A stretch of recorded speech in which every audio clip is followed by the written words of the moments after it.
Hey everybody, Dr. Rick Wallace here, dropping in on you. Hope everybody is off to a great start. Uh, no matter what it is you have on the plate, no matter what it is you're trying to do, no matter how difficult it was last week, if you're still breathing, you're still in the fight. That's my mantra.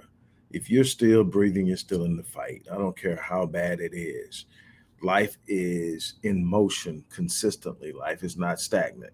No matter where you're at, static. It can be stagnant, but it's not static, meaning that it doesn't move and it stands still. It's moving. You just have to make sure that you start to influence the movement. So, no matter what you're going through, no matter where you're at, know that there's something that you can do to change your situation. You're never ever trapped anywhere. You just got to be willing to put in the work. You got to plan your escape. You got to plan your future. So I start out with that often. More often than not, no matter what I'm going to talk about, I want to encourage people to understand that no matter where you're at as an individual, as a family, or as a community, you're not stuck there. You got to put in some work. It's not going to be easy. I think a lot of us are looking for a path of ease to get to where we want to go, and we become frustrated and we become frenetic and unglued. We become disappointed and we tend to settle in and just accept where we're at because what we wanted didn't come easy. It's not going to come easy. It's going to take some work. So I'm going to start with that. Second of all, this is the next installment in our Black Wealth series. The Black Wealth series is in direct correlation with my 25th book that I'm writing on the entire Black wealth experience, the entire experience of Blacks in the U.S. since 1865, and our desire to build wealth and what we faced, the challenges, the setbacks, the disappointments, the illusions, the myths, and so much more. And I am excited about it for a couple of reasons. Number one is I think that the conversation of Black wealth needs to be expanded. And for a long time, I have stayed away from doing any intensive uh, focus on Black wealth because I believe that we had people in certain lanes that were doing a great job. Dr. Claude Anderson, Dr. Fred Price, um, and as of recent, over the last decade, for sure, Dr. Boyce Watkins. Each of them have their own experience in their own lane and their own area of expertise. And while my life has traversed across all those spectrums, I felt like they were doing an unbelievable job, and I didn't really want to muddy the waters. But I believe that there is a need for a comprehensive understanding of Black wealth. And not only what it takes to build Black wealth, but also what we have over the course of the last 150 plus years endured and in many ways been gaslighted into believing it's all us. Uh, there's enough culpability to go around no matter what. And so the Black Wealth series is basically following along the outlines of the book that I'm writing, and it's giving you some insight historically into into the experience of blacks as we have attempted to traverse uh, and navigate through the economic forces, political forces, social forces, academic and educational forces, and to find our own space in these places.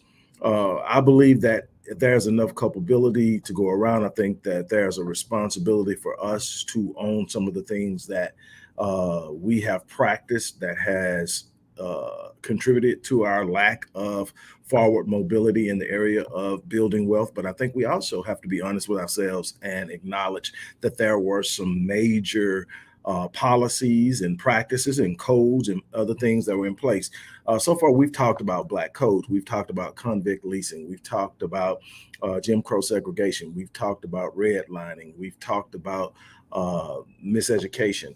And we talked about all of these things because they actually have played a role in our inability to close the wealth gap. And we need to understand that. Now, please understand that we are not discussing these things, and I'm not writing about these things for the sake of creating excuses for us to whine and complain about. I'm not big on whining. I'm not big on complaining. I am big on at identifying problems and coming up with solutions. So when I present these problems, I've already been thinking about and studying and in my own way looking at ways that we can overcome them. And I'm inviting other great minds and other free thinkers to come in and say, hey, look, this is what I think we should do. And I think that's where the conversation has to go. The conversation has to go from look what they've done to look what we're going to do. And that's what this is about. My great grandfather, who was my adopted father, always demanded that when I came to him with a problem that I had already started working on the solution. So I never came to him whining or complaining, look what happened. I came and said, look, this is going on. This is what I'm trying to do. What do you think? And then he gets involved in it. And of course, we get to the solution. But it set in me a mindset that there's no problem for which there's no solution. If you are connected to God, in whatever way you are, I'm not here to tell you how to be connected to God. That's not what this is about.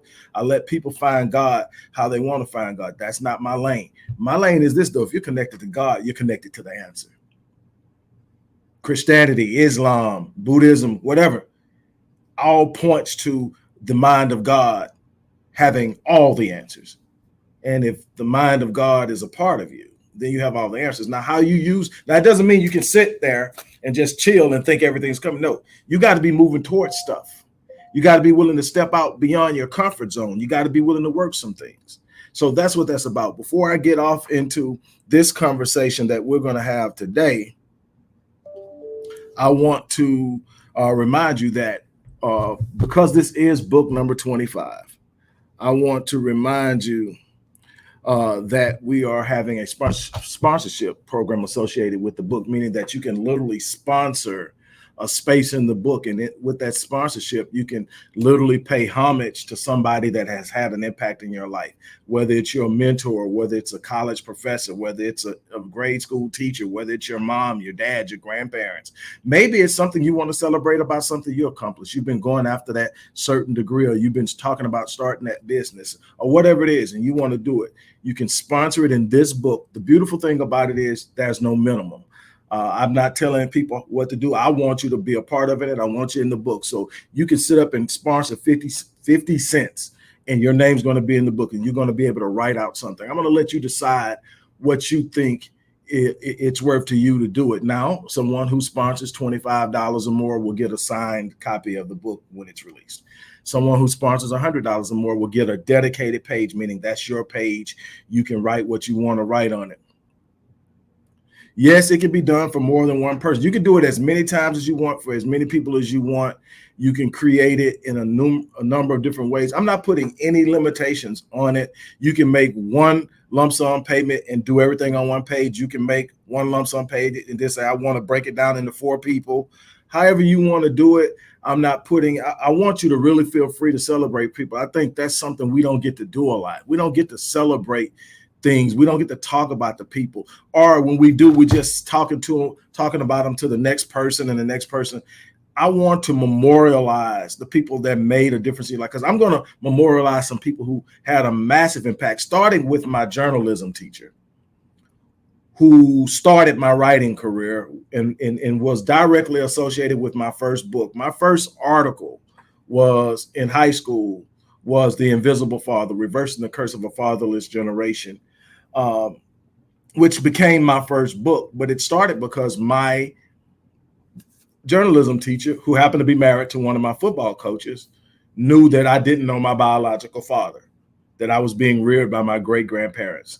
And her husband, Coach Leonard, played a major role in being a part of my life as a high school student, because they knew there was this big age gap between me and my great-grandparents, who were my adopted parents. And there was a lot of things that I was missing. So they jumped in. They would come pick me up and spend time with me on the weekend and challenge me in sports and in academics to be the best I could be. And there were a lot of others. Miss Dewberry, my English teacher, who told me that the word can't would never apply to me and challenged me in the classroom every day. And I can go on. So I'm going to do that. But I'm challenging you. There are other people, and my great-grandmother herself, who challenged me to learn how to read at 3 years old. instead of spending time doing stuff that kids in the early 70s, well, 3 years old, I think it was 1970. I was born in 67. So all these things, all these people played a role in my life. And I've had a chance to memorialize them and acknowledge them throughout my books, but I'm going to do it again here. Uh, and I'm going to enjoy it, but I'm inviting everybody else to do it too. You can do, like I say, as little as 50 cents, as much as you want to. But if you do $100, you get your own space. If you do $250, at first I had it at 500. I figured, hey, wait, that's too much. You do $250, you not only get your own page, but you get to submit a picture of the person that you memorializing or celebrating. And again, this is at your discretion, however you want to do it, however much you want to do it. If you want to participate, I'm inviting everybody to. If you don't, much love to you anyway. But that's that. Now, for those who want to click the link in the description box and go to the page and read more about it, feel free to do so. For those of you who just want to click a link and go straight to it, I'm adding that link right now to the chat or comment field or wherever it is you're watching this, because I'm streaming from multiple channels.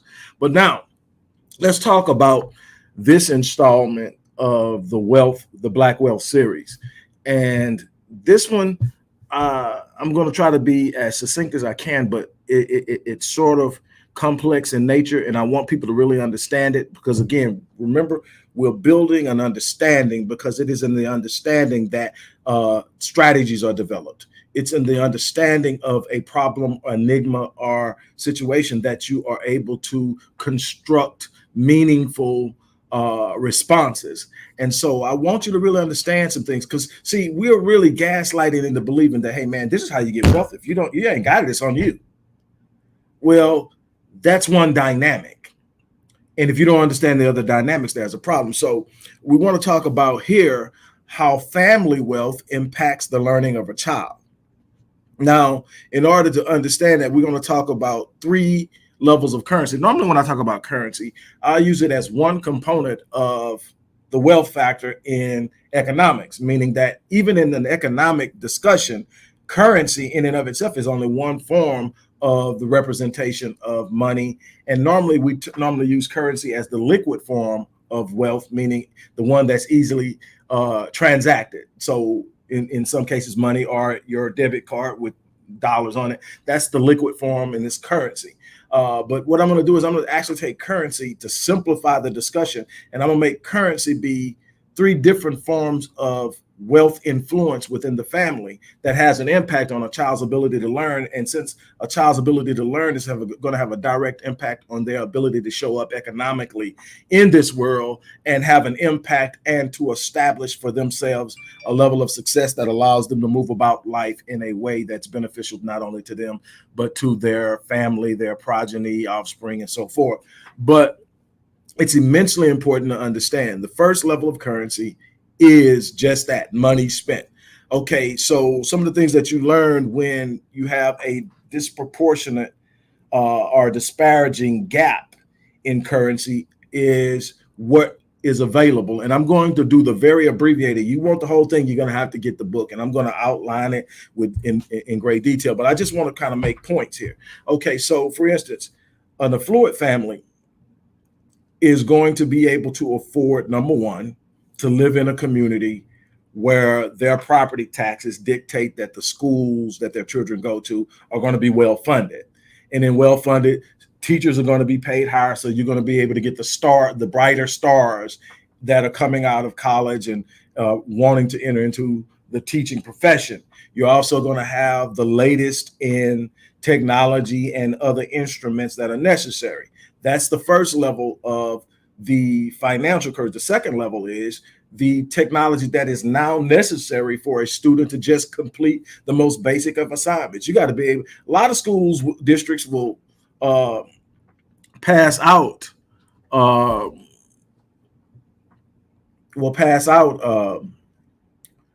laptops and even provide program sponsored internet for the home. But in many instances, they don't. It's becoming a bit more widespread that you can get some form of internet. It may not be the highest performing internet, but at least the kid can have access, because so much of what they're doing now is online.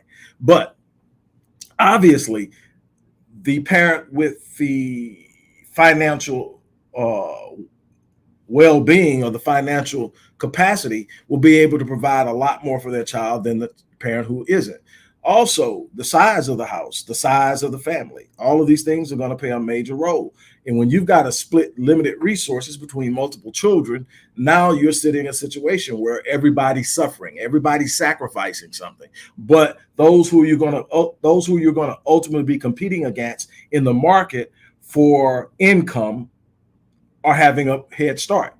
That's what generational wealth is all about. It's about the head start. Are you starting at ground zero like mommy, like daddy, like grandma, like grandpa?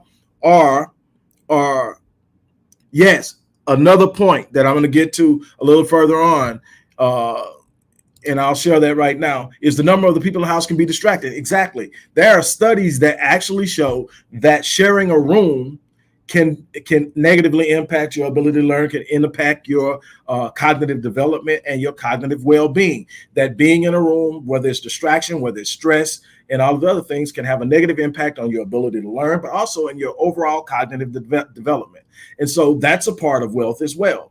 The ability to have the space necessary to allow your children to actually fully develop. We've lived in situations where we've shared spaces so much that it's normal, that we've normalized this and not really realizing that it's a part of an adverse childhood experience. It's going to have a long-term cognitive effect, a long-term effect, and can in some ways even be traumatizing depending on the level of stress that is created by sharing a small space with a lot of people. Thanks for bringing that up, Community Solutions Pro.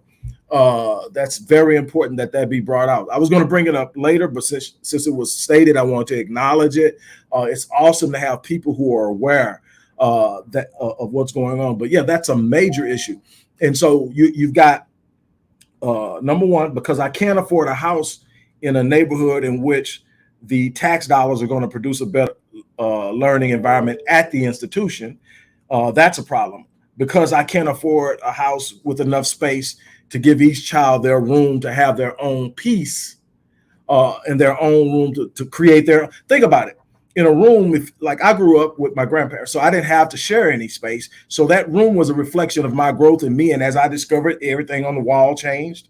It was my way of creating and having and expressing myself. I didn't have to compete with anybody, argue with anybody, or go back and forth for tit for tat what was going to be on the wall.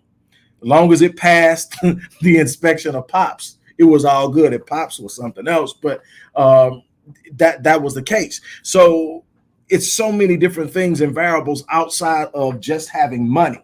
It's what the money does. It's the environments that money creates. The first currency is what is there in the way of money and what that money provides.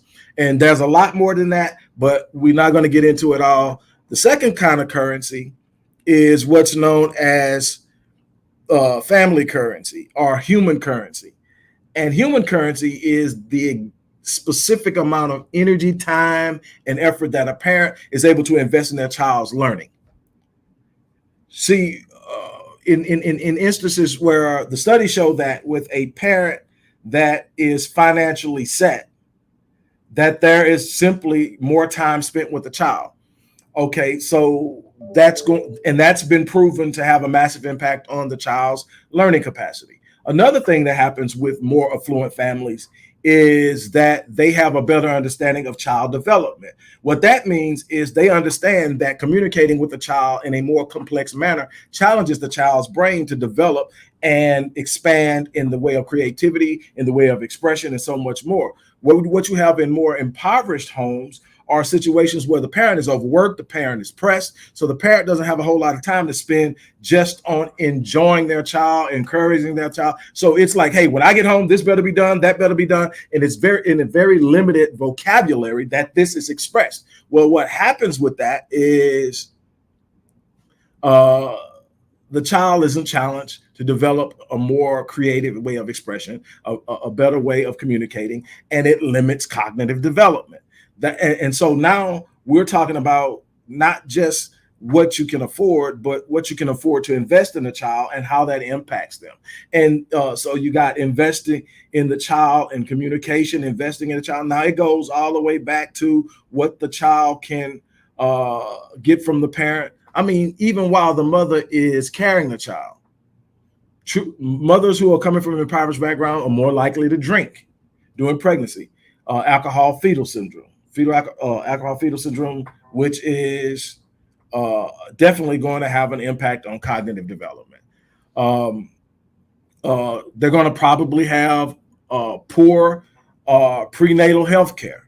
That's going to have a issue on the development of the fetus, as well as the child being born into an environment where they're probably not going to be totally, completely and wholly nourished.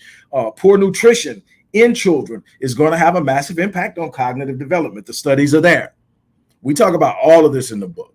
The studies are there that cognitive development is impacted by nutrition. It's impacted by environment.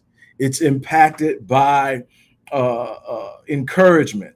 A lot of things that, and it's not that the parents don't want the best for the children. Most parents impoverished don't have a complete understanding of childhood development, how children develop, how children naturally learn. They're trusting a system to tell them.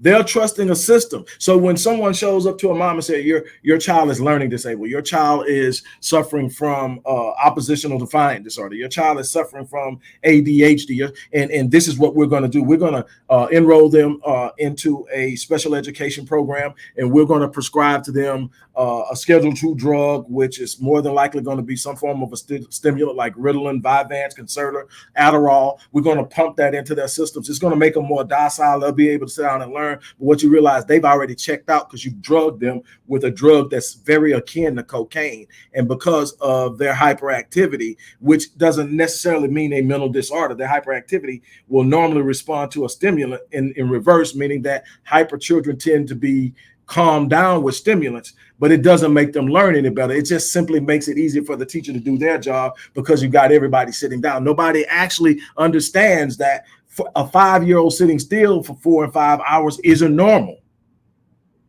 And that you've got to, okay, if you're going to be required to sit like that in school, then we've got to make up for what you need to load. There's a way of discovery that's a part of the mental stimulation and development of the brain that a child needs at an early age. We learned that they actually learn better with movement. They learn better with music. They learn better in noisy environments where they can explore, where they're not clamped down. But we've got to understand it because we don't understand that. And absolutely, those parenting habits are passed down, and those are things that we have to explore because it has a massive impact on the overall outcome of the child's life. And we are passing down poor outcomes because we don't understand the importance of wealth across the board, not just in money, but in time and energy spent, in an understanding of how your child learns, and an understanding of the importance of knowing the uniqueness of each child. Every child isn't the same. You can't keep using universal standards and universal methods thinking you're going to get the optimal outcome. So what's happened is children have been exposed to universal standards. And so the ones who thrive in those standards are considered excellent and gifted, and those who don't are considered learning disabled, when the truth of the matter is they're all gifted. They learn different. And if you expose the child to the right stimuli in the right situation, in the right environment, you get the best of the child and they perform. Not everybody is meant to use a hammer. Not everybody is meant to use a pen. Not everybody's going to be great on a keyboard. Stop thinking because this is the way we've done. We have one of the worst educational systems in the world. And the best of it is being withheld for the more affluent, but it still sucks. And then guess what the children who don't have resources are left with? Crap. And then they're blamed for their performances. And it's our responsibilities to understand how all of this stuff connects. Then after you have human currency, you have what's known as social currency. Social currency is the entire environment and how that environment feeds or impedes the path of the child. A good social environment is that people who are wealthy are going to have friends who are wealthy. People who are wealthy are going to have places and things they can plug. They can send that kid to summer camp where the kid is going to learn crafts and hobbies and new things that actually might become something they end up doing and loving and thriving in. They're going to be able to send them around other kids who are also thriving. Remember that you are going to be basically, you're going to become an average of the 5 people you spend the most time around. Well, if all your environment has for you are other kids who are in a poor situation and doing the best they can with it, parents are struggling, everything is going on, the chances of you coming out there are not that high. Are there always exceptions to the rule? Absolutely. And the problem is that when we see those exceptions, we celebrate them without understanding the dynamic through which they achieved their high level of success. And we tend to still minimalize or marginalize the others who are left behind without wondering and asking those questions. Okay, if this person made it, why these didn't make it? And stop using the one who made it, the talented 10th. Stop using them as a way to shame those who still are trying to figure it out. Because the truth of the matter is we were supposed to be working together from the first. The talented 10th was supposed to be the answer. The talented 10th was supposed to be the coach. The talented 10th was supposed to be the ones who sit up and say, hey, look, let me show you how I did it. But see, now the talented 10th gets rewarded for looking down on the 90. The talented 10th is more in line and in tune to want to fit in with the other side. Look what I got. Look what I can do. But you're still a part of this group. They may deal with you differently and accept you to a certain extent, but you still are who you are, and that's Black. Okay, so we're talking about financial currency, we're talking about family human currency, and we're talking about social currency. And all of these things play a role because without financial resources, all of these things negatively impact learning. All of these things will also have massive health implications. There's a thing called adverse childhood experiences, known as ACEs. I discovered it as a part of my research into epigenetics and how it plays a role in multi-generational trauma and in the health decline of many Blacks. And so we discover one element and facet of that is adverse childhood experiences. And we learned that for every adverse childhood experience, you get a point. So some of the adverse childhood experiences that are experienced, especially in poor environments, but across the board, are parents separating, parents suffering from some sort of chemical dependency, alcoholism, drug addiction, parents being incarcerated, violence in the home, child molestation, and so many other. Each one of those are point. When you get to 3 and 4 adverse childhood experiences, now you're talking about poor outcomes in health way down the line. It's not just a momentary thing. It's a thing that follows you for your life. For instance, a child with 4 adverse childhood experience point, 4 ACEs, is 12 times more likely to attempt suicide. And what we have right now, which is blowing my mind, is that in the age group of 5 to 11, Blacks lead in the area of suicide. For the first time ever, Blacks are at the top of a statistical category when it comes to suicide. And it's ages 5 to 11. Number one, our children are exposed to way too much digital stimuli without parental guidance.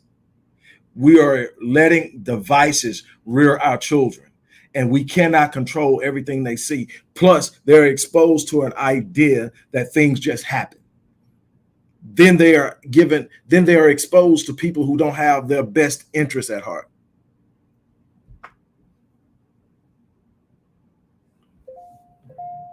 Now,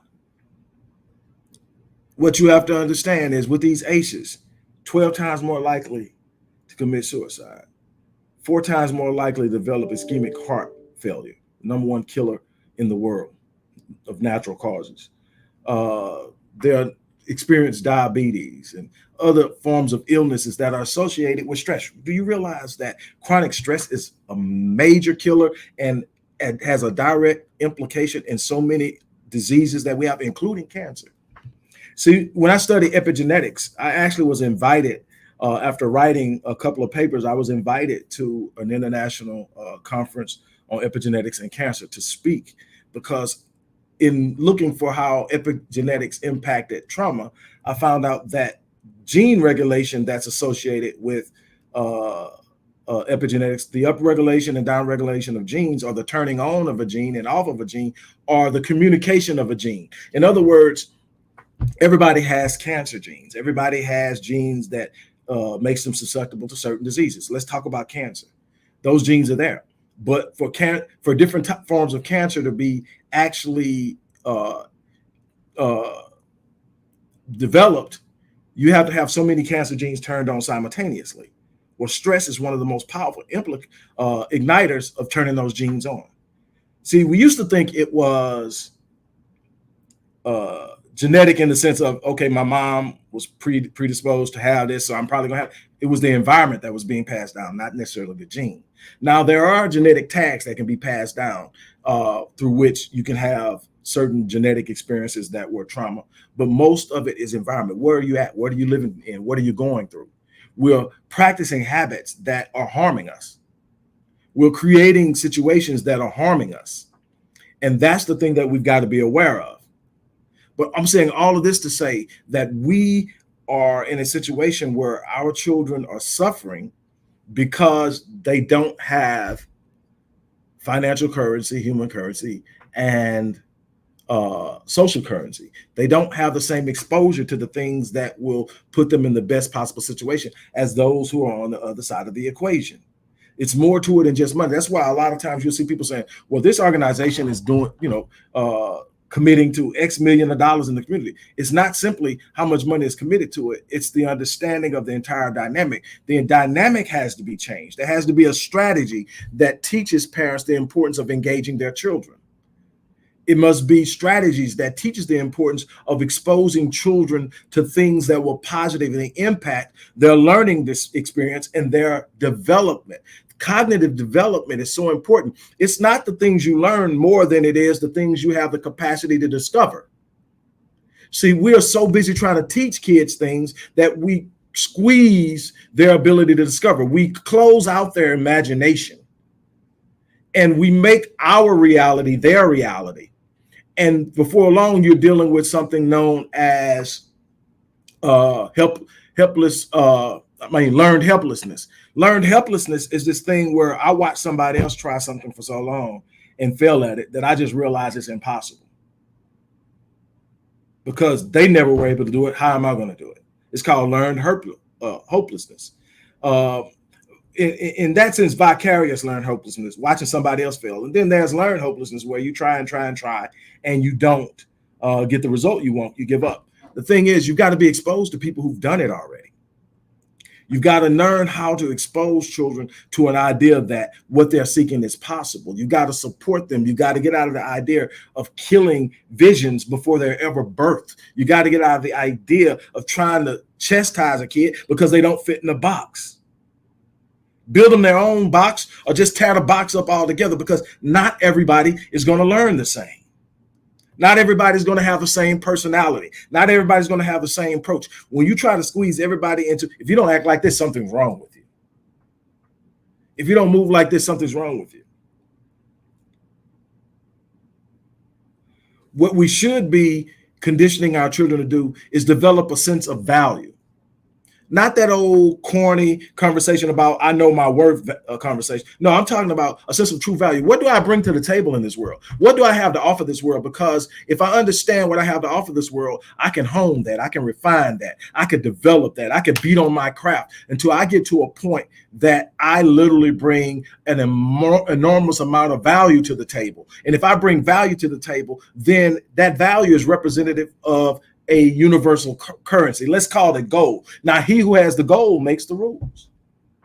Now, when you have the gold, you don't have to fit into their boxes. When you have the gold, you don't have to sit up and how do you think we got to the point where young black men are? How do you feel we got to the point where young black men are now in courtrooms with braids and locks? How do you feel we got into a situation where someone like myself can show up and speak in a t-shirt and a cap or a hoodie and not be looked at as less than? It's value. He who has the gold makes. If I have something you want, your proclivity to judge me because I don't look like you or act like you goes out the window, because I have something you don't have. and you need it. So while there's a part of you that's saying, man, he's here looking like that, or he's got a beard. Remember, having a beard used to be out of the question.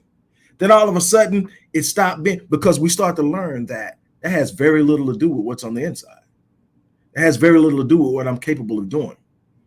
Got a lot of people that are clean shaven wearing nice suits that are crap, that suck, that are doing unbelievable things. Ultimately, start to look at the person, start to give a person an opportunity. Do we have a long way to go? Absolutely. But what you have is when you teach your kid that when you understand your value, they don't have to now be squeezed into a box of trying to be like someone else, look like someone else, talk like someone else. Be very, very proud of your development. Develop the ability to communicate, because the more you're able to communicate, the more walls and barriers come down. One of the most frustrating things that I've seen amongst our youth is the inability to communicate. I know what they're saying, but there are a bunch of people that, if they're not a part of the culture, won't understand where you're coming from, won't understand what you're saying. And a lot of times, because we don't understand that, we shame our kids into being able to communicate outside of the cultural norms. Develop the ability to communicate, because a lot of the things you're going to need in life won't necessarily come from within the confines of your culture. You've got to learn how to be diverse. You've got to learn how to move. Now, you never sell out who you are, but you understand there are things over there I need. I got to know how to go over there and get it. And the thing is, if you take enough value with you, you don't have to change when you get there. This is what I'm going to do for you. This is what I need you to do for me. And fair exchange, you take it, you go do what you want to do with it. You got it now. But we have a responsibility to our youth. Now, there's a question here that I'm going to try to answer real quickly. It says, matter of fact, let me just put it up here. How do we show kids how to tap into their personal creative intent? A lot of times, depending on what stage they're in, if these kids are under the age of 7, leave them alone. When they say something that's totally off the wall, encourage them.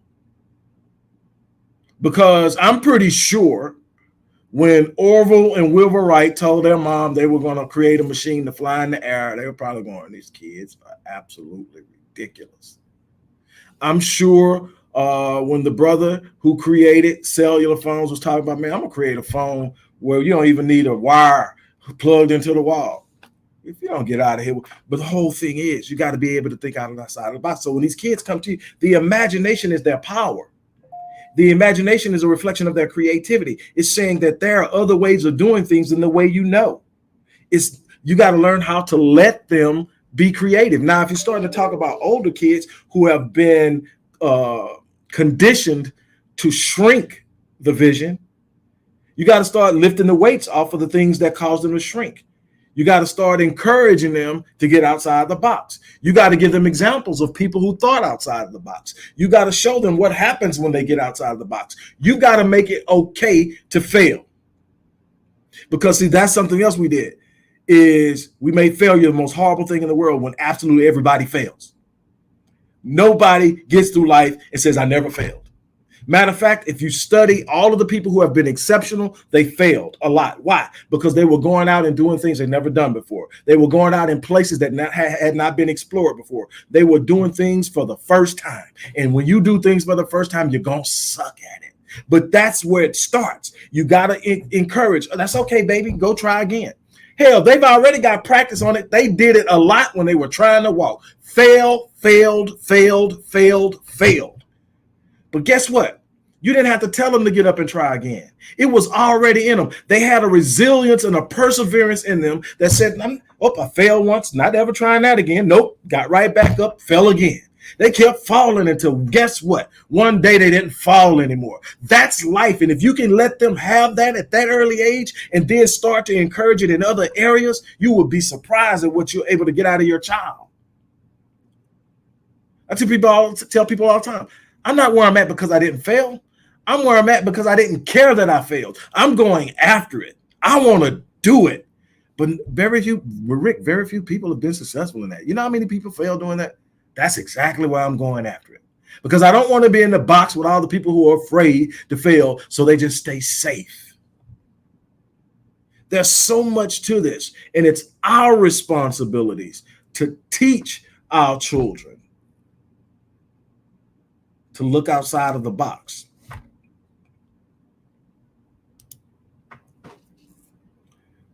Look, we have a real dilemma. The wealth gap is widening, which is another reason why I decided to write book number 25, despite having some great people who came before me who touched on this issue. I think that it has to be touched on a more comprehensive and panoramic perspective. We need to look at it from all views. We need to look at it from the historical perspective. We need to understand that we are not where we're at because we were lazy. We came out the box building. They came out tearing it down. We came out the box with hope. They destroyed hope with the black codes. They made owning businesses illegal for blacks in the South. They made being unemployed illegal, a felony in the South. I touched on all of this in previous installments on this. So when you start to talk about this, you got to look at it from a whole, an entire perspective, and that's what this book is about. Let's take a trip through history and find out how easy it really was for blacks. Even when we did it, when we created Tulsa, when we created Rosewood, when we created Slocum, when we created Wilmington, when we created all of these enclaves where blacks were thriving at, they found a way to tear it down. That's the physical side of it, tearing it down. But what about redlining? What about convict leasing? What about the black codes? What about miseducation? What about benign neglect? What about urban renewal? What about all of the war on drugs? All of these things were ways that have directly or indirectly impacted our ability to build wealth. Now, don't get me wrong. We have some thinking, some flaws in our thinking. We have a consumeristic mindset. We play around in consumerism way too much with very few resources. We want to show what we have when we really don't have it, because we feel we'll be accepted and we'll be liked and we'll fit in, instead of building and not being concerned with what others are doing and thinking, but building regardless of. And so we got all these things in place and we need to be aware of it.